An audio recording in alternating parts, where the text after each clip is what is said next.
Hey guys, what's going on? It's Ben here, and today I'm going to be doing a Survivor video, and I'm going to be primarily talking about Survivor Tocantins and JT and Steven Fishbach, and why JT won over Steven and why Steven lost, when I think Steven had one of the best chances of winning the game, and it was surprisingly a clean sweep by JT. He got all the jury votes, but I thought that Steven considered, or I thought that Steven deserved major consideration and he didn't get it, which I thought was unfair. And so I'm just going to talk a bit about that and a bit about the events surrounding the vote and why he should have probably gotten more votes than he did and why it wasn't as big of a gap between the two as the 9-0 vote would have suggested. So let's get into it. So starting off with, I think it should be a review of sort of how each of them played during the season, and then I'll talk about the tribal council itself. So throughout the season, these two were always very closely connected. They were partners in crime throughout the whole season. JT was sort of the social portion of their gameplay, and Steven was more of the strategic portion of their gameplay. And as far as like how they played in challenges, that was more of an individual part for each of their games. But as far as social and strategic game, they were really like two halves of one person because they made every decision together and they were always working together. So I think that I'm actually considering them almost one player really, because I don't think that one could exist without the other. And so that's one of the big reasons why I thought that the vote at the end was so shocking, because I think that while JT played a great social game and did win a few challenges, I thought that Steven was basically all of his strategy. And it might sound like like I'm going overboard with that, but I don't really think it is at all. Steven had a lot of the good ideas as far as when to vote people out and who to get on their side at the right time and stuff like that. Whereas JT would more listen to that and not do much, and when it came to wooing people and getting them to their sides, that's where JT came in more. He was really good at persuading people like Coach and Brendan to join their side, even though they were in the opposite alliance, which was huge, obviously. But he wasn't as big like on this is when we need to vote this person out, etc., etc. And I think that this is a point that I really need to make, is that JT really is not a strategic player at all. He almost doesn't have a strategy whatsoever, I might say, honestly. That sounds really harsh, but I think if you look at the other seasons that he has played in, he played in All-Stars, or not All-Stars, but Heroes versus Villains, and then he played in Game Changers. And in both seasons, his strategy was pretty poor. In Game Changers, he didn't have much of a strategy at all, and he was very blatant with his moves. Like, he would just say, okay, I'm going to go to the bathroom, be gone for a half hour while he's looking for the idol, and people would all say, oh, he's definitely looking for the idol. Or he took everyone out fishing and then left them out there so he could go look for the idol, and everyone was like, oh, he's just going to look for the idol. So he was not stealthy whatsoever about his moves and didn't have much, he wasn't much of a sly dog, you might say. He was just very blatant and obvious with what he was trying to pull off in that season. And I think that's why he got voted off, because he didn't have any smoothness to his game, or just like ability to kind of be deceptive and stuff like that. He just was very obvious with every move he made, I felt. And so he got voted off pretty quick because of that, I think. And then in Heroes versus Villains, he was playing an okay game. He had employed some of the same social charm that he had in Tocantins with a lot of his original Heroes tribe. But the main problem with that was his obviously big strategic blunder, in that he gave his idol to Russell, which bit him in the butt because it got him voted off later on, which was a total strategic blunder and just a really bad move. And he was voted, I think, the biggest mistake in Survivor history at the reunion show, and rightfully so, because it was a really bad move. there's not much to say. If he doesn't give up that idol, he could have changed the tides and gotten really far in that season. But because of that move, he went out, I think, at number 10 or 9. So he really screwed himself there. So honestly, when you look at it, the only season where JT played really well was Tocantins, where he had Steven handling all of his strategy for him. And I think that that's something that you can't overlook, is that JT might have ended up in a similar boat as in the other seasons, where he might have been able to charm people like he did in both of those other 2 seasons I talked about, but his strategy might have let him down, and that people would have realized that he was a threat from a gameplay perspective and a likability perspective and voted him off. Or he might have just pulled some dumb move like he did in each of the other 2 seasons. So yeah, that's how I feel about it.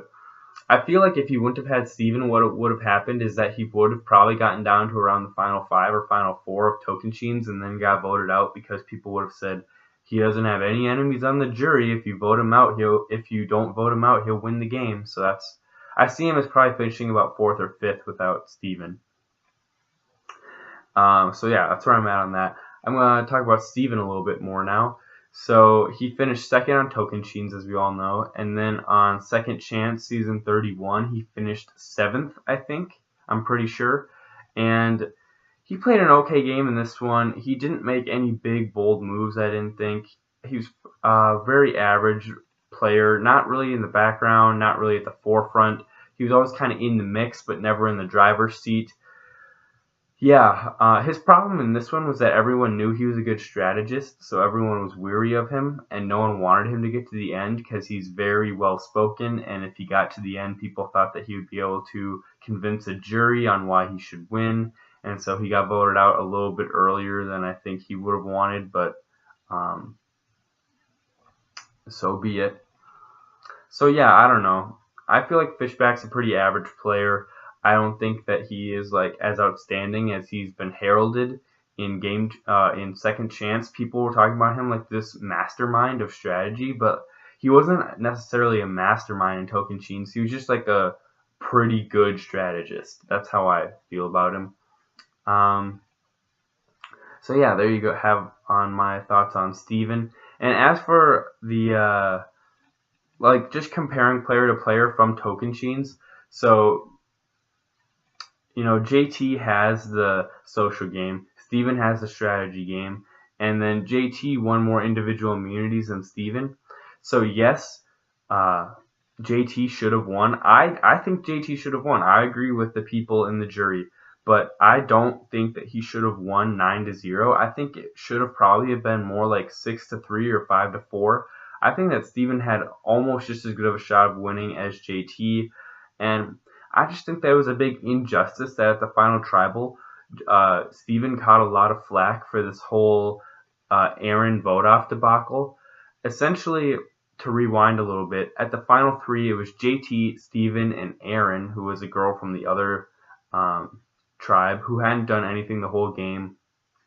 And JT had 1 immunity, and the big decision was, well, do you bring Steven, who has a decent shot of also getting to the end, or also winning, I should say, or you bring Aaron, who has no shot of winning, and if you bring her, it'll be a way easier win, but less noble, and people won't look at you as proudly as they did when Steven won, or if you would have brought Steven. And so he brings nobility, he chooses nobility and decides to bring Steven along to the final, because a big theme of this season from Coach primarily had been the strongest people should get to the end, and it's more noble to lose to a strong player than win against a weak player. And so JT followed that mantra and brought Steven, and I think it really helped him because then everyone was like, yes, JT is willing to go up against a stronger player. So he really gained a lot of favor by doing that. Whereas when Steven was asked the same question at Final Tribal, someone said, if it would have been you that would have won immunity, would you have won JT? Would you have brought JT or brought Aaron? And he was pressed really hard, and he said, I never had to decide. But then when push came to shove, he said, I probably would have brought Aaron just because it would have been an easier win. I think that really hurt him with a lot of people because people were thinking like, oh, he just goes for the easy way out. He's not willing to go against the tough player like JT is. And so I think JT gained a lot of favor from both his decision and what Steven said his decision would have been. But I think that's really unfair in the whole scope of Survivor, because I think that most people would agree that it's better to go up against a weaker player and just secure the win for sure than to go up against a stronger player. Because if you go back to Cagayan, which is one of the hallmark seasons of Survivor, one of the best, I think, you look at what Woo's final decision was. He could have chosen Cass or Tony to go to the final. Cass, if he chooses her, is the easy win and the easy way out, but he would have definitely won. Or he could have chosen Tony, which is the honorable way to go and the tougher opponent, and it would have been harder for him to win, but people would have been able to look at him as more noble for choosing the tougher competitor. But that one backfired, and that Wu didn't win, and people didn't care about nobility. They cared about doing what was the best decision, which would have been bringing the weaker player. So I think it's bad that in Tocantins, the jury thought that bringing the weaker player meant that the person choosing is a weaker player as well. I don't think that whatsoever. I think that bringing a weaker player to the final means that you're a better strategist and you're able to understand what your chances are of winning depending on who you bring. I think that JT, although he understood what bringing Steven meant, at the same time, he knew what it meant in that it helped his chances with people like Coach, who really favored the nobility thing.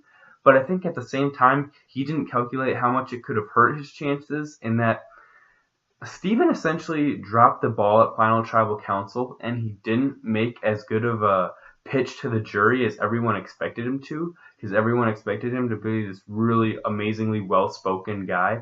And I really believe that he gave a much worse tribal council pitch than he had the ability to.